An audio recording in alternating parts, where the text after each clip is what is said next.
chanter quand il va à SAQ, mais son âme s'est fait écarter par la FADOC. Mesdames et messieurs, Sam Boisvert!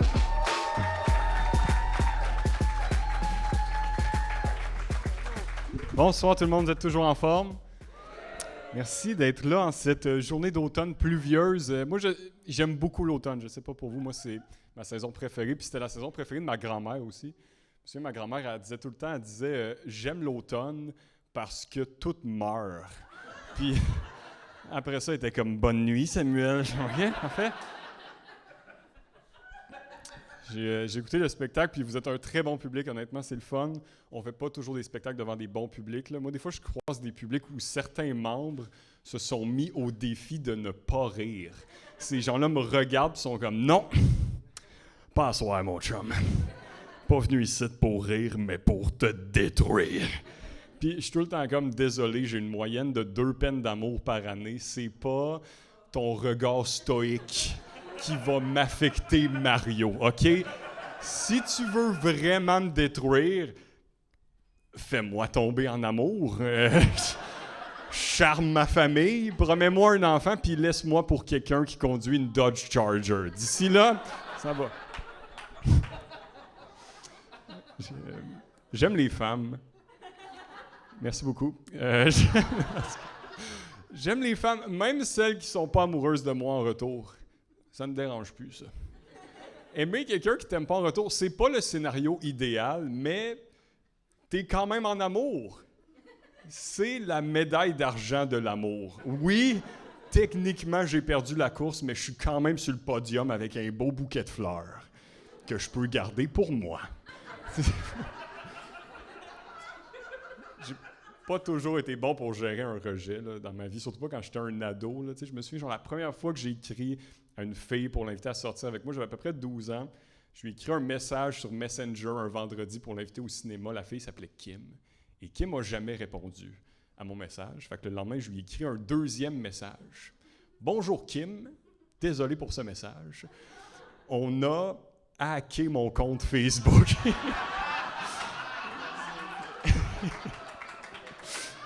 Et après, j'ai mis un emoji qui fait une grimace et j'ai réalisé que j'ai mis le même emoji dans le message précédent, supposément envoyé par un hacker. Kim était pas niaiseuse, elle est venue me voir le lundi à l'école, elle était comme « Allô, j'ai oublié de répondre à ton message, tu t'es fait hacker? » Puis à ce moment-là, elle me regardait un peu comme un policier regarde quelqu'un qui vient de voler une serviette à main aux gens coutus. Oui, c'est pas correct, mais c'est surtout triste. Et cette journée-là, Kim m'a appris quelque chose. Il m'a appris que dans la vie, c'est moins douloureux de s'assumer dans la défaite que de s'inventer dans le mensonge. J'ai pas réalisé ça sur le coup, OK, je l'ai appris il y a genre 2 semaines, mais quand même, je tenais à vous le partager. Je pense que c'est important d'apprendre même en vieillissant. Moi, j'essaie d'apprendre à écrire des lettres dernièrement, parce que mes parents m'en ont écrit une, puis j'aimerais ça leur répondre. Ça serait la moindre des choses. Puis par mes parents, je veux dire ma mère, OK? Ma mère m'a écrit une lettre pour me dire pourquoi elle m'aime de manière détaillée et mon père a signé en bas de la lettre. Je suis d'accord. Parfait. Ça m'a quand même fait réaliser à quel point j'aime les lettres. J'aimerais ça que les lettres soient plus présentes dans ma vie, mais je ne sais pas par où commencer. Comment écrire une lettre après avoir texté toute une vie? Ton samedi, plein milieu de la nuit, je pense à mon amoureuse. Décide d'y écrire une lettre. J'enfile ma robe de chambre. J'allume une chandelle. Je sors un beau papier, ma meilleure plume. Puis j'écris « Dors-tu? » Aucune idée. Une personne à qui j'aimerais écrire une lettre, c'est mon premier ami. Je ne sais pas si vous vous souvenez de votre premier ami. Moi, il m'a beaucoup marqué. Il s'appelait JP. Jean-Philippe. On était des voisins quand on s'est rencontrés. On avait à peu près 5 ans, puis on n'avait aucun point en commun. Fait que tout ce qu'on faisait pour passer le temps, c'était de la genre de lutte amicale. Et le père de JP détestait ça parce qu'il trouvait ça gay. Et il avait raison. OK, c'était gay. Par contre, il y a eu tard quand il nous a demandé d'arrêter de se battre et d'aller se baigner à la place. Ce qui n'est pas moins gay.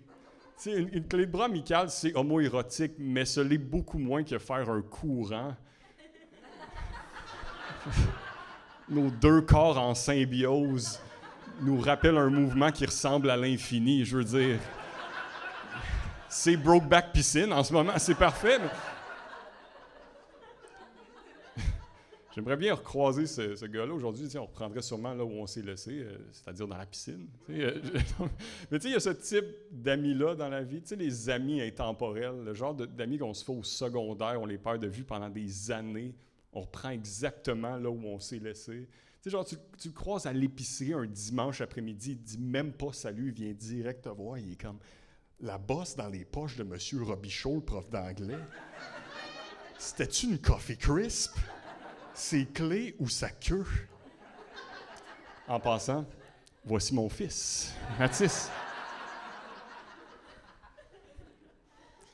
Ceci dit, j'ai quand même plein de bons amis en ce moment, puis j'aime aller manger au restaurant avec eux. C'est mon activité préférée, aller au resto avec mes amis. Puis l'autre jour, j'étais au restaurant, tu sais, puis je lis le menu.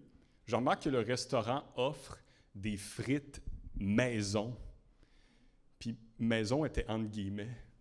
Fait que je demande au serveur, je suis comme, pourquoi maison est entre guillemets? Puis le serveur est comme, c'est parce que les frites sont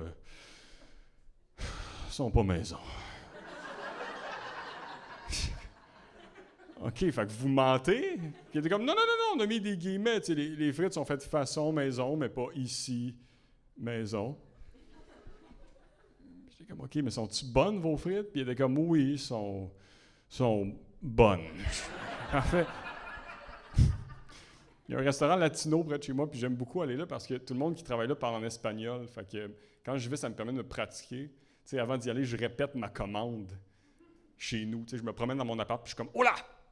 Quiero 4 empanadas colombianas de pollo, por favor. » Je marche jusqu'au restaurant, je suis comme « Hola! Quiero 4 empanadas colombianas de pollo, por favor. » J'arrive au restaurant « Hola! Quiero 4 empanadas colombianas de pollo, por favor. » Moi, à ce moment-là, je suis comme mission accomplie. Tu sais, genre, je bombe le chest, je m'en vais vers la caisse, jusqu'à ce que la personne me dise « Para llevar! »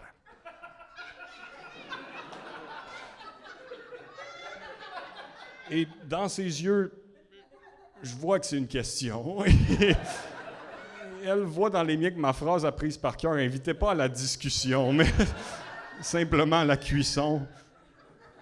Para llevar, ça veut dire pour emporter. Moi, j'ai répondu gracias. Hey, merci beaucoup tout le monde, vous étiez très gentils. Bonne fin de soirée, merci.